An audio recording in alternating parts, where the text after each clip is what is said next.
Hello. कब से phone लगा रही हूँ, उठा क्यों नहीं रहे हो? 5वीं बार फ़ोन कर चुकी हूँ, यह 6वीं बार तुमने फ़ोन उठा लिया। टाइम देख रहे हो कितना हो गया? बस बस, आधे घंटे में आ जाऊँगा, विशाल ने कहा। विशाल के इतना कहने भर से ही शालिनी खींच उठी। हाँ हाँ, बड़े आए। जब तुम्हें ऑफिस में ढेर सारे काम हो तो पहले ही सूचित कर दिया करो। कम से कम मैं तुम्हारा इंतज़ार तो ना करूं। मुझे भी सुबह उठना पड़ता है, पूरा घर का काम करने के बाद ऑफिस निकलना पड़ता है। तुम्हें तो मेरी कभी कद्र न थी, न रहेगी। सच में फंस गई हूँ तुमसे शादी करके। अरे शालिनी, घर आ रहा हूँ, बाद में बात करते हैं। लगभग आधा घंटे बाद विकास घर आया, लेकिन नीचे माँ ने रोक लिया। तकरीबन 15 मिनट माँ बेटे में क्या वार्तालाप हुआ, इसका तो अंदाजा उन दोनों के अलावा किसी को नहीं था। अपनी पत्नी की ढेर सारी शिकायत सुनने के बाद वो फ्रेश होकर ऊपर अपने कमरे में चला गया। लेकिन अब तो शालिनी और गुस्सा हो गई जब उसे पता चला कि विकास पहले से ही पार्टी में खा कर आया है। बहुत मनमानी कर लिया तुमने। एक तो इतना लेट आए, ऊपर से। असल में तुम बकवास बंद करो शालिनी। यह मैं क्या सुन रहा हूँ कि तुम जब देखो तब अपनी मनमानी करने पर उतारू हो चुकी हो। शालिनी, एक बात ध्यान से सुनो। तुम्हें इस घर में रहना है तो काम में माँ का पूरा हाथ बटाना पड़ेगा। तुम मटर गश्ती करती फिरो और माँ रसोई में घुसी रहे, यह मैं बिल्कुल बर्दाश्त नहीं करूँगा। विकास की गुस्से से कांपती आवाज़ पूरे घर में गूंज उठी। वो आज ऑफिस में ज़्यादा काम था, इसलिए देर से आई थी। फिर भी मैंने उनके साथ थोड़ा सा काम कराया था। अपनी माँ की हर बात सच मानोगे तो हमारी रोज़ लड़ाई होगी। शालिनी भी ज़ोर से चिल्लाई। उनकी रोज़ की शिकायत है कि जिस दिन तुम वक्त से घर आ जाती हो उस दिन भी तुम उनके साथ कोई काम नहीं कराती हो। यह झूठ बात है। झूठी तुम हो, मेरी माँ नहीं। नहीं, झूठी तुम्हारी माँ है। उस रात विकास ने अपनी पत्नी पर पहली बार हाथ उठा दिया। उनकी शादी को अभी महीने ही कितने बीते थे। तुम्हारे मुझ पर हाथ उठाने की ज़रूरत कैसे हुई?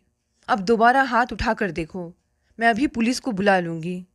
उसकी चिल्ला कर दी गई इस धमकी को सुनकर अजय और सिमला अपने बेटे बहू को शांत कराने के लिए उनके कमरे में आए। गुस्से से काँप रही शालिनी ने अपनी सास को जली कटी बातें सुनाने में कोई कसर नहीं छोड़ी। जवाब में सिमला कुछ देर ही चुप रही, फिर वह भी ईंट का जवाब पत्थर से देते हुए उससे भिड़ गए। मुझे नहीं रहना इस कचरे में। मैं कल सुबह ही अपने मायके जा रही हूँ। तुम्हारे माँ बाप का बोझ मुझे नहीं ढोना है। धमकी देने के बाद शालिनी ने कमरे का दरवाज़ा अंदर से बंद कर लिया। ये मुझे कैसे दिन देखने पड़ रहे हैं। पहली बीवी चरित्रहीन थी, सो मुझे छोड़कर अपने प्रेमी के साथ भाग गई। अब यह दूसरी जो पल्ले पड़ी है बहुत बदतमीज़ है। अपने को कोसता विकास उस रात सोफे पर ही सो गया। अगले दिन रविवार था। आंखों में गुस्सा भरी जब 10 बजे के करीब शालिनी अपने कमरे से बाहर आई तो उसने विकास को ड्राइंग रूम में मुंह लटकाए बैठे पाया। उसके पूछे बिना विकास ने उसे दुखी लहजे में बताया, मम्मी पापा सुबह की गाड़ी से मामा जी के पास चले गए हैं। क्यों? चाय बनाने रसोई में जा रही शालिनी ने ठिठक कर पूछा। उनके जाने का कारण समझना क्या मुश्किल है? मुझे ज़बरदस्ती कसूरवार मत ठहराओ प्लीज़। तुम्हारी माताजी ने मुझे एक की चार सुनाई थी। वो दोनों बीमार रहते हैं। घर से दूर जाकर उनकी कैसी भी दुर्गति हो तुम्हारी बला से। जब आज मैं ही घर छोड़कर जाने वाली थी तो तुमने उन्हें रोका क्यों नहीं? मैंने बहुत कोशिश करी पर पापा नहीं माने। वे कब तक लौटेंगे? कुछ बताकर नहीं गए हैं। विकास ने थके हारे अंदाज में अपना चेहरा हथेलियों से रगड़ा तो शालिनी भी कुछ उदास सी हो गई। दोनों दिन भर सुस्त ही रहे, पर शाम को उनका बाजार घूम आने का कार्यक्रम बन गया। पहले उन्होंने कुछ खरीदारी करी और फिर खाना भी बाहर ही खाया। उस रात विकास को एक बार भी अपने माता पिता का ध्यान नहीं आया। अगले 2-3 दिन उनके बीच झगड़ा नहीं हुआ। फिर एक दिन ऑफिस से शालिनी देर से लौटी तो विकास उससे उलझ पड़ा। दोनों के बीच काफ़ी तू तू मैं हुई, पर फिर जल्दी ही सुलह भी हो गई। जब दोनों के मन में यह विचार एक साथ उभरा कि अगर शिमला घर में मौजूद होती तो यकीनन झगड़ा लंबा खींचता। विकास लगभग रोज ही अपने माता पिता से फ़ोन पर बात कर लेता। शालिनी ने उनसे पूरा हफ्ता बीत जाने के बाद बात करी थी। उसने उन दोनों का हालचाल तो पूछ लिया, पर उनके वापस घर लौट आने की चर्चा नहीं छेड़ी। देखो, शायद अगले हफ्ते वापस आएं। विकास जब भी उनके घर लौटने की बात उठाता तो अजय उसे यही जवाब देते। जब उन्हें मेरठ गए 1 महीना बीत गया तो शालिनी और विकास के मन की बेचैनी बढ़ने लगी। पड़ोसी और रिश्तेदार जब भी मिलते तो शिमला और अजय के लौटने के बारे में ढेर सारी सवाल पूछते। तब उन्हें कोई झूठा कारण बताना पड़ता और यह बात उन्हें अजीब से अपराध बोध का शिकार बना देती। लोगों की परेशान करने वाले सवालों से बचने के लिए तब दोनों ने मेरठ जाकर उन्हें वापस लाने का फैसला कर लिया। अब वहाँ पहुंचकर उनसे बहस में मत उलझना। उन्हें मनाने को अगर सॉरी बोलना पड़े तो बोल देंगे। उनको साथ रखना हमारी जिम्मेदारी है, मामा जी या किसी और की नहीं। विकास सारे रास्ते शालिनी को ऐसी बातें समझाता रहा। मामा मामी के यहाँ 2 दिन बिताने के लिए शुक्रवार की रात को करीब 9 बजे उनके घर पहुँच गए। उन दोनों से मामा मामी बड़े प्यार से मिले। उनकी नज़रों में अपने लिए नाराज़गी के भाव ना देखकर शालिनी मन ही मन हैरान हुई। दीदी और जीजाजी खाना खाने के बाद पार्क में घूमने गए हैं। अपने मामा की यह बात सुनकर विकास हैरान रह गया। पापा मम्मी घूमने गए हैं? उन्होंने यह आदत कब से पाल ली? विकास की आंखों में अविश्वास के भाव पैदा हुए। वे दोनों अब नियम से सुबह भी घूमने जाते हैं। तुम उनकी फिटनेस में आए बदलाव को देखोगे तो चकित रह जाओगे। मम्मी की कमर का दर्द उन्हें घूमने की इजाज़त देता है? दर्द अब पहले से काफ़ी है। जीजाजी दीदी का हौसला बढ़ाकर उन्हें सुस्त नहीं पड़ने देते हैं। क्या मम्मी का किसी नए डॉक्टर से इलाज चल रहा है? हाँ, डॉक्टर अजय के इलाज में है दीदी। अपने इस मजाक पर मामा जी ने जोरदार ठहाका लगाया तो विकास और शालिनी जबरदस्त उलझन का शिकार बन गए। जब वे सब चाय पी रहे थे तब अजय और शिमला ने घर में प्रवेश किया। उन पर नज़र पड़ते ही विकास उछलकर खड़ा हो गया और प्रसन्न लहजे में बोला, वाह papa mummy, in sports shoes में तो आप दोनों बड़े जच रहे हो। तुम्हारे मामा जी ने दिलाए हैं, अच्छे हैं ना? अजय पहले किसी बच्चे की तरह खुश हुए, फिर उन्होंने विकास को गले से लगा लिया। अपनी माँ के पैर छूते हुए विकास ने उनकी तारीफ करी। ये बड़ी खुशी की बात है कि कमर का दर्द कम हो जाने से अब तुम्हें चलने में ज़्यादा दिक्कत नहीं आ रही है। चेहरे पर भी चमक है। मामा जी के यहाँ लगता है खूब माल उड़ा रहे हैं। मेरी यह शुगर की बीमारी कहाँ मुझे माल खाने देती है। तुम दोनों कैसे हो? आने की खबर क्यों नहीं दी? अपने बेटे बहू को आशीर्वाद देते हुए शिमला की पलकें नम हो उठी। तुम दोनों को भूख लग रही होगी, बोलो क्या खाओगे? बड़े उत्साहित अंदाज में अपनी हथेलियां आपस में रगड़ते हुए अजय ने अपने बेटे बहू से पूछा। ज़्यादा भूख नहीं है, इसीलिए बाजार से कुछ हल्का फुल्का ले आते हैं, कह विकास अपने पिता के साथ जाने को उठ खड़ा हुआ। बाजार से क्यों, कुछ लाना है? आलू मटर की सब्जी रखी है, मैं फटाफट पराठे तैयार कर देती हूँ, कह मामी रसोई में जाने को उठ खड़ी हुई। भाभी, आज आप अपने इस शिष्य को काम करने की आज्ञा दो, रहस्यमयी अंदाज में मुस्कुरा रहे अजय ने अपनी सलहज का हाथ पकड़कर वापस सोफे पर बैठा दिया। क्या पराठे आप बनाएंगे? विकास का मुंह आश्चर्य से खुला का खुला रह गया। पिछले दिनों तुम्हारी मामी से कुछ कुकिंग सीखी है मैंने, बस 15 मिनट से ज़्यादा समय नहीं लगेगा खाना लगाने में। तुम दोनों तब तक फ्रेश हो जाओ। अपने बेटे का गाल प्यार से थपथपाने के बाद अजय सीटी बजाते हुए रसोई की तरफ चले गए। अजय ने क्या क्या बनाना सीख लिया है, इसकी जानकारी उन दोनों को देते हुए शिमला और मामा मामी की आंखें खुशी से चमक रही। आलू मटर की सब्जी, कोफ्ते, बैंगन का भरता, पापा ये सब बना सकते हैं। मुझे विश्वास नहीं हो रहा है, कैसे हुआ यह चमत्कार? विकास सचमुच बहुत हैरान नजर आ रहा था, क्योंकि अजय को तो पहले चाय भी ढंग से बनानी नहीं आती थी। अरे जीजा जी, आजकल बड़े मॉडर्न हो गए हैं, कहते हैं कि आज के समय में हर इंसान को घर और बाहर के सारे काम करने आने चाहिए। किसी पर आश्रित होकर बोझ बन जाना नरक में जीने जैसा है। अपने इस नए आदर्श वाक्य को वे दिन में कई बार हम सबको सुनाते हैं। इस उम्र में कोई इतना ज़्यादा बदल सकता है, यह सचमुच हैरान करने वाली बात है। मामा जी की इस बात का पूरा अर्थ विकास को अगले 2 दिनों में समझ आया। अजय जी ने उन्हें उसी रात खस्ता पराठे बना कर खिलाए, फिर रेत गरम करके उसे एक पोटली में भरा और शिमला की कमर की सिकाई करी। वे पहले बहुत कम बोलते थे, पर अब उनकी हंसी से कमरा बार बार गूंज उठता था। अगले दिन सबको बेड टी उन्होंने ही पिलाई। इससे पहले वे और शिमला घंटा भर पास के पार्क में घूम आए थे। नाश्ते में ब्रेड पकौड़ी मामी जी ने बनाए, पर सबको गरम गरम पकौड़े खिलाने का काम उन्होंने बड़े उत्साह से किया। शिमला ने पूरे घर में झाड़ू लगाया और डस्टिंग का काम अजय जी ने किया। फिर नहा धोकर वे लाइब्रेरी में अखबार पढ़ने चले गए। विकास और शालिनी उनकी चुस्ती फुर्ती देखकर बार बार हैरान हो उठते। ऐसा प्रतीत होता जैसे उनमें जीने का उत्साह कूट कूट कर भर गया हो। शाम को वे सब बाजार घूमने गए। चाट खाने की शौकीन शालिनी को अजय जी ने एक मशहूर दुकान से चाट खिलाई, बाद में आइसक्रीम भी खाई। वापस आने पर किसी को ज़्यादा भूख नहीं थी, इसीलिए पुलाव बनाने का कार्यक्रम बना। शिमला और मामी जी यह काम करना चाहती थी, लेकिन अजय जी ने किसी की एक ना चलने दी और रसोई में अकेले घुस गए। उन्होंने बहुत स्वादिष्ट पुलाव बनाया। सबके मुंह से अपनी तारीफ सुनकर वे फूले नहीं समाए। काफ़ी थके होने के बावजूद उन्होंने सोने से पहले शिमला की कमर की सिकाई करने के बाद मुंह लगाने में कोई आलस नहीं किया। रविवार की सुबह मामी जी ने सबको सांभर डोसे का नाश्ता बनाया। अजय जी उनकी बगल में खड़े होकर डोसा बनाने की विधि बड़े ध्यान से देखते रहे।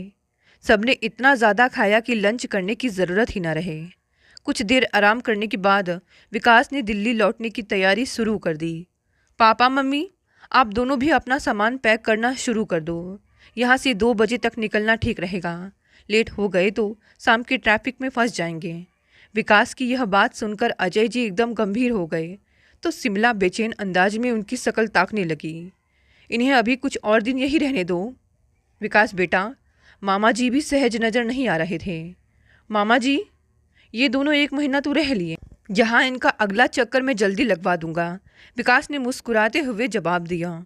अजय ने एक बार अपना गला साफ करने के बाद विकास से कहा, हम अभी नहीं चल रहे हैं विकास। क्यों? क्या आप अब भी हमसे नाराज हो? विकास एकदम से चिढ़ उठा। मेरी बात समझ बेटे, हमारे कारण तेरे घर में कलीस हो यह हम बिल्कुल नहीं चाहते। अजय असहज नजर आने लगे। इस तरह के झगड़े घर में चलते रहते हैं पापा। इनके कारण आप दोनों का घर छोड़ देना समझदारी की बात नहीं है। तेरी माँ की बहू से नहीं बनती है। किसी दिन लड़ झगड़ कर शालिनी घर छोड़े, इससे बेहतर है कि हम तुम दोनों को अकेले रहने दें। हमें अकेली नहीं बल्कि आप दोनों के साथ रहना है। अब आप पिछली बातें भुलाकर सामान बांधना शुरू कर दो। शालिनी, तुम क्यों नहीं कुछ बोल रही हो? विकास ने उन दोनों पर दबाव बनाने के लिए अपनी पत्नी से सहायता मांगी। आप दोनों हमारे साथ चलिए प्लीज़, शालिनी ने धीमी आवाज़ में अपने ससुर से प्रार्थना करी। अजय जी कुछ पलों की खामोशी के बाद बोले, तुम दोनों जोर डालोगे तो हम वापस चल पड़ेंगे, पर पहले मैं कुछ कहना चाहता हूँ। क्या यह कहना सुनना घर पहुँचकर नहीं हो सकता पापा? अभी मैंने तुम्हारे साथ वापस चलने का फैसला नहीं किया है विकास। वापस तो मैं आप दोनों को ही लेकर जाऊंगा। हमसे क्या कहना चाहते हो आप? तब अजय जी ने भावुक स्वर में बोलना शुरू किया। बहू, तुम भी मेरी बात ध्यान से सुनो। उस रात विकास से लड़ते हुए गुस्से में तुमने हमें बोझ बताया था। तुम्हारी उस शिकायत को दूर करने के लिए मैंने खाना बनाना, घर साफ करना और मशीन से कपड़े धोना सीख लिया है। तुम्हारी सास से ज़्यादा काम नहीं होता है, पर मैं तुम्हारा हाथ बटाने लायक हो गया हूँ। तुम्हारी सास का भी गुस्सा तेज है। मैंने यहाँ आकर इसे बहुत समझाया है। इसने मुझसे वादा किया है कि यह तुम्हारे साथ अपना व्यवहार बदल लेगी। उस रात विकास से झगड़ते हुए जब तुमने घर छोड़कर मायके चले जाने की धमकी दी तो मैं अंदर तक काँप उठा था। उसी रात मैंने यह फैसला कर लिया था कि घर में सुख शांति बनाए रखने को अगर कोई घर छोड़ेगा तो वो तुम्हारी सास और मैं होंगे, तुम नहीं। बहू, विकास को अपनी पहली पत्नी से तलाक आसानी से नहीं मिला था। जिन दिनों केस चल रहा था, हम शर्मिंदगी के मारे लोगों से नज़र नहीं मिला पाते थे। उनके सवाल के जवाब देने से बचने के लिए हमने घर से निकलना बहुत कम कर दिया था। वकीलों और पुलिस वालों ने हमें बहुत सताया था। वैसा खराब वक्त मेरी ज़िंदगी में फिर से आ सकता है, ऐसी कल्पना भी मेरी रूह कपा देती है। तभी मैं कह रहा हूँ कि तुम दोनों हमें साथ ले जाने की जिद ना करो। अगर तुम दोनों के बीच कभी अलगाव हुआ या मुझे वैसी शर्मिंदगी का बोझ एक बार फिर से ढोना पड़ा तो मैं जीते जी मर जाऊँगा। पापा, आप अपने आंसू पोंछ लो प्लीज़। मैं वादा करती हूँ कि घर छोड़कर जाने की बात मेरे मुंह से कभी नहीं निकलेगी। अपने ससुर के मन की पीड़ा को दूर करने के लिए शालिनी ने भरे गले से तुरंत उन्हें विश्वास दिलाया और मैंने आज से शराब छोड़ दी। विकास के इस फैसले को सुन अजय जी ने भाव विभोर होकर उसे गले लगा लिया। शिमला, तुम पैकिंग शुरू करो और इस खुशी के मौके पर सबका मुंह हलवे से मीठा कराता हूँ। बहुत खुश नजर आ रहे अजय जी ने अपने बेटे बहू के सिर पर हाथ रखकर आशीर्वाद दिया और फिर रसोई की तरफ चले गए। दोस्तों, ये कहानी यहीं समाप्त हो गई। साथ देखते हैं आज की दूसरी कहानी। आज दुल्हन बनी निधि बहुत देर तक कुछ सोच रही थी। यह शादी बड़ी सादे तरीके से हो रही थी, फिर भी उसकी आंखों के सामने अमित का चेहरा घूम रहा था।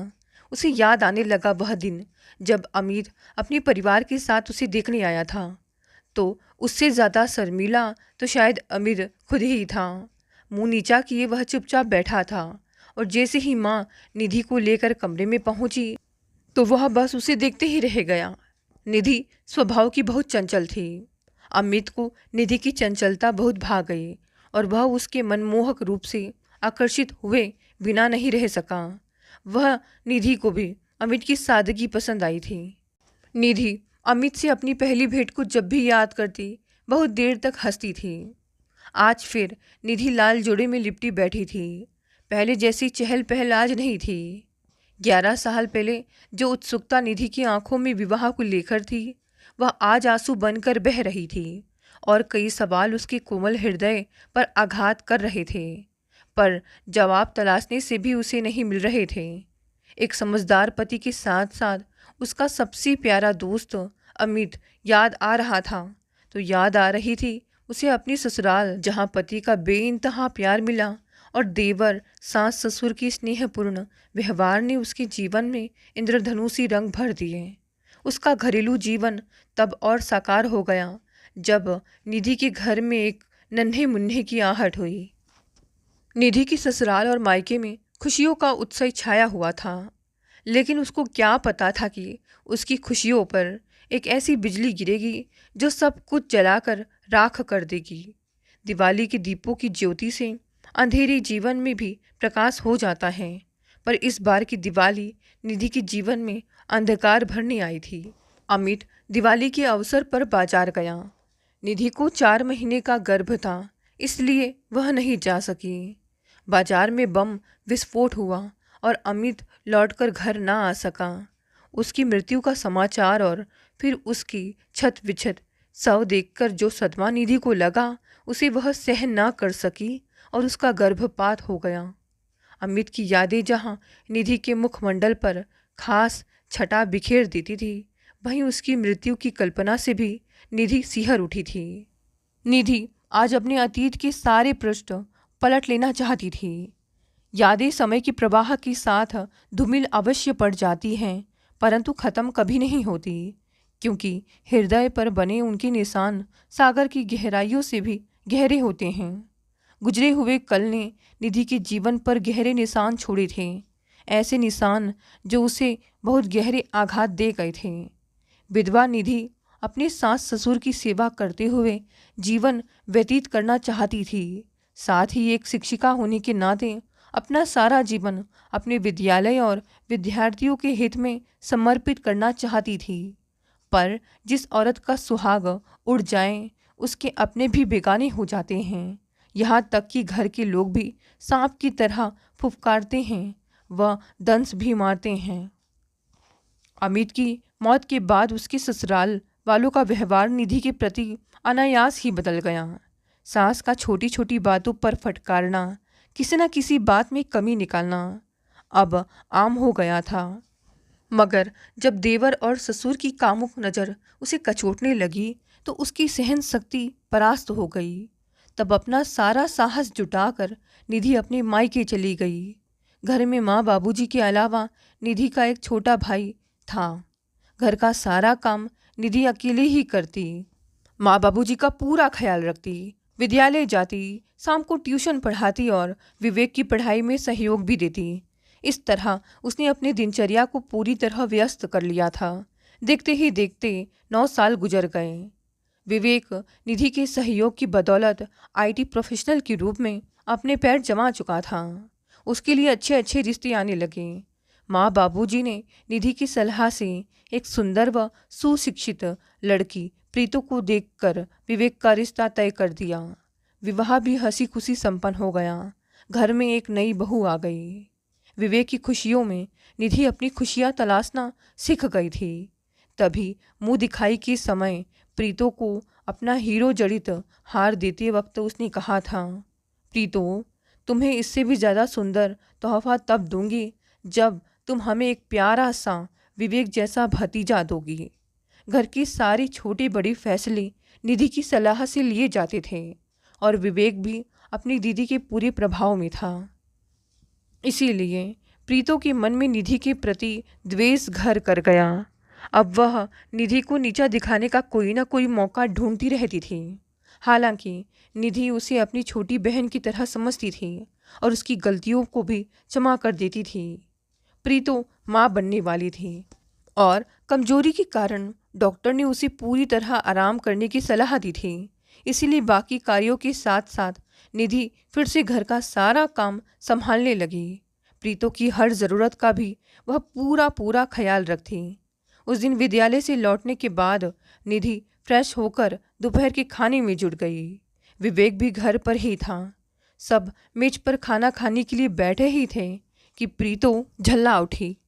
खाने की थाली में से एक बाल निकल आने के कारण प्रीतो गुस्से से लाल पीली होते हुए बोली, दीदी, अगर आपको कोई परेशानी है तो यूं ही कह दीजिए। वैसे भी हमारी हैसियत तो है ही कि हम एक नौकरानी रख लें। आवेश में निधि से यह कटु वचन बोलकर प्रीतो विवेक की सहानुभूति बटोरने के लिए अभिनय करती हुई धम से कुर्सी पर बैठ गई।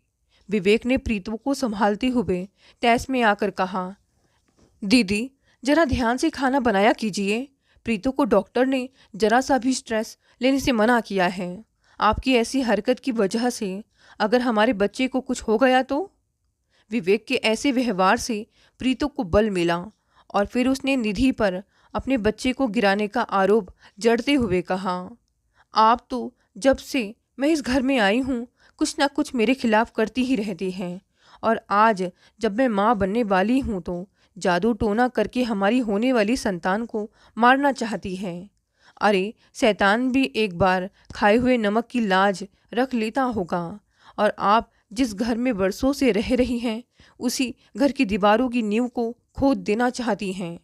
निधि ने जब खुद पर लगे आरोपों का विरोध करना चाहा तो विवेक ने उसे तमाचा जड़ दिया था।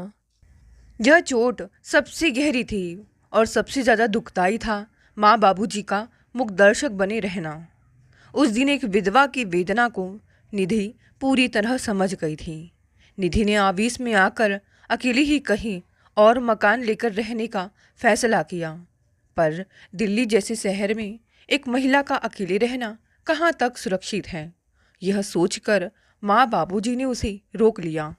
प्रीतो अपनी ननद निधि को परिवार वालों की नज़रों में गिराना ही नहीं बल्कि उसे घर से निकलवाना भी चाहती थी। पर अपनी आशाओं पर पानी फिरता देख अवसर पाकर उसने माँ बाबूजी के मन में निधि के दूसरे विवाह का विचार डाल दिया। माँ बाबूजी निधि के लिए किसी उचित वर की तलाश में थे तो प्रीतो ने एक लड़के का नाम भी उन्हें सुझाया। उसकी बातों में आकर घर वालों ने विद्वान निधि का रिश्ता तय कर दिया। निधि यह तो जान ही चुकी थी कि एक औरत का अस्तित्व उसके पति की मृत्यु के साथ ही समाप्त हो जाता है और एक शादी समारोह में निधि की दूसरी शादी संपन्न हो गई। निधि अपने अतीत में खोई हुई थी कि तभी माँ ने उसे झकझोरा और कहा, निधि बेटा, तुम्हारी विदाई का समय हो गया है। आज निधि विनीत की दूसरी पत्नी बनकर उसके घर जा रही थी। उसकी आंखों में आंसुओं का सागर उमड़ रहा था, किंतु इन आंसुओं का औचित्य समझ पाना उसके बस की बात नहीं थी। यह आंसू अपने उस घर से विदाई के थे जहाँ से वह 11 साल पहले ही विदा की जा चुकी थी, या एक विधवा की बदकिस्मती के निधि स्वयं नहीं जानती थी। निधि अब तक विनीत से नहीं मिली थी। उसे केवल इतना बताया गया था कि विनीत पेशे से एक सर्जन है। उसकी पहली पत्नी की मृत्यु कुछ समय पहले हुई थी और विनीत के 2 बच्चे हैं। वंशिका जो 8 वर्ष की है और अंशिका 6 वर्ष की है। घर में विनीत और बच्चों के अलावा माता पिता हैं। निधि इस शादी से खुश नहीं थी, पर विदाई के बाद ससुराल पहुंचते ही जब वंशिका और अंशिका ने उसे नई मम्मी कहकर पुकारा तो वह गदगद हो गई। मातृत्व क्या होता है उसे यह खुश नसीब नहीं हुई थी, मगर वंशिका और अंशिका के छोटे से उच्चारण ने उसके भीतर दबी हुई ममता को जागृत कर दिया। उसकी सास ससुर का व्यवहार बेहद करुणामयी और विनम्र था। विनीत से अब तक उसकी भेंट नहीं हुई थी। निधि कमरे में काफ़ी देर तक उसकी प्रतीक्षा करती रही और इंतज़ार करते करते कब उसकी आंख लग गई उसे पता ही नहीं चला। शायद विनीत ने उसे जगाना भी ठीक नहीं समझा। निधि की नई नवेली दुल्हन जैसे नाज नखरे नहीं थे, इसीलिए विवाह के अगले दिन से ही घर का सारा काम उसने अपने हाथों में ले लिया। सुबह जल्दी उठकर अपना पूजा पाठ समाप्त करके पहले वह अपने सास ससुर को चाय बनाकर देती, फिर नाश्ता तैयार करती। विनीत को नर्सिंग होम और बच्चों को स्कूल भेजकर वह अपने विद्यालय जाती। दोपहर को विद्यालय से आते ही बच्चे उसे घेर लेते। पहले तो उन्हें खाना खिलाकर निधि उनका होमवर्क पूरा करवाती, फिर उनके साथ खूब खेलती। अब वंशिका और अंशिका उसे नई मम्मी के बजाय मम्मी कहकर पुकारने लगे थे। बच्चों के साथ निधि ने अपने सास ससुर का भी दिल जीत लिया था। विनीत देर रात तक घर आता, तब तक निधि सो चुकी होती थी। विनीत के साथ निधि की जो बातें होती वे केवल औपचारिकता भर ही थी। विवाह को दिन ही नहीं महीनों बीत गए थे, पर जीवन साथी के रूप में दोनों को एक दूसरे के विचार जानने का मौका ही नहीं मिला था। विनीत का व्यवहार घर वालों के प्रति बहुत असहज था। माना वह घर पर कम रहता था, मगर जितनी देर रहता उतनी देर भी ना तो बच्चों से और ना ही माँ बाबूजी से वह खुलकर बातें करता था। निधि ने उन सबके बीच एक अजीब सी दूरी का अनुभव किया और वह शंकित हो गई। वह माँ बाबूजी से सीधे कुछ भी कहना नहीं चाहती थी, मगर विनीत से कहना भी ठीक नहीं था। एक दिन निधि घर पर ही थी और बच्चे विनीत के साथ कहीं गए थे। निधि ने अवसर पाकर माँ जी से पूछ ही लिया, माँ जी, मैं जब से घर में आई हूँ उन्होंने कभी मुझसे बात नहीं की और मुझे उनका व्यवहार भी बहुत अजीब लगता है। मुझे कहना तो नहीं चाहिए, मगर लगता है कि आप लोगों के बीच कोई समस्या। निधि की बात काटते हुए माँ जी बोली, बेटा, विनीत इस विवाह से। निधि चौंक पड़ी। खुश नहीं है क्या? देखो बेटा, प्रीत और विवेक को हमने पहले ही बता दिया था कि विनीत ना तो तुमसे शादी करना चाहता है, ना ही वह तुम्हें पत्नी के रूप में स्वीकार कर पाएगा। विनीत खुद को तुम्हारा अपराधी समझता है। माँ जी ने उत्तर दिया। बाबूजी ने अपनी चुप्पी तोड़ी और बोले, बहू, तुम जानती हो कि हमारी बहू की मृत्यु एक कार एक्सीडेंट में हुई थी। उसमें विनीत भी बुरी तरह घायल हो गया था। उसका काफ़ी खून बह चुका था। ऑपरेशन के समय उसे खून चढ़ाया गया और यही विनीत की बदकिस्मती थी। मगर बाबूजी, उस ऑपरेशन से हमारे रिश्ते का क्या संबंध? निधि अभी भी सकते में थी। विनीत के ऑपरेशन से कुछ समय बाद उसे पता चला कि जो खून उसे चढ़ाया गया था वह HIV पॉजिटिव था। कहते कहते बाबूजी का गला रूंध गया। निधि खुद को ठगा सा महसूस कर रही थी। वह प्रीतो को दोष नहीं दे सकती थी, मगर जो विश्वासघात भाई होकर विवेक ने उसके साथ किया, उससे वह सोचने को विवश हो गई थी कि क्या विधवा पुनर्विवाह का औचित्य यही है कि उसका प्रयोग केवल अपने स्वार्थ को पूरा करने के लिए किया जाता है। आज वह एक सधवा होकर भी खुद को विधवा ही महसूस कर रही है। बाबूजी ने निधि के सिर पर प्यार से हाथ फेरते हुए कहना शुरू किया, हम बूढ़े हो चुके हैं। विनीत को कुछ हो गया तो हम बूढ़े तो वैसे ही ख़त्म हो जाएंगे। हमने सोचा कि हमारे बाद इन फूल से बच्चों को कौन संभालेगा, क्या होगा इनका। यही सोचकर हमने विनीत का विवाह जबरन तुम्हारे साथ करवाया, ताकि इन बच्चों को संभालने वाला कोई तो हो। इतना कहकर बाबूजी कमरे से बाहर निकल गए। अपने को संभालते हुए माँ जी बोली, बेटी, तुम्हें लग रहा होगा कि हम लोगों ने अपने निजी स्वार्थ के लिए तुम्हारा जीवन बर्बाद कर दिया। निर्णय अब तुम्हें ही लेना है। हो सके तो हमें क्षमा कर देना। निरुत्तर खड़ी निधि वहाँ से भाग निकलना चाहती थी और जाकर विवेक, माँ व बाबूजी से पूछना चाहती थी कि क्या विधवा होना उसका कसूर है। आज वह दो राहें पर खड़ी थी। तभी वंशिका और अंशिका स्कूल से आते ही उससे लिपट गए और अपनी स्कूल की दिनचर्या बता कर उसकी गोद में झूलने लगे। बच्चों का स्पर्श पाते ही निधि की मानो सारी उलझन सुलझ गई थी। उसकी नियति लिखी जा चुकी थी।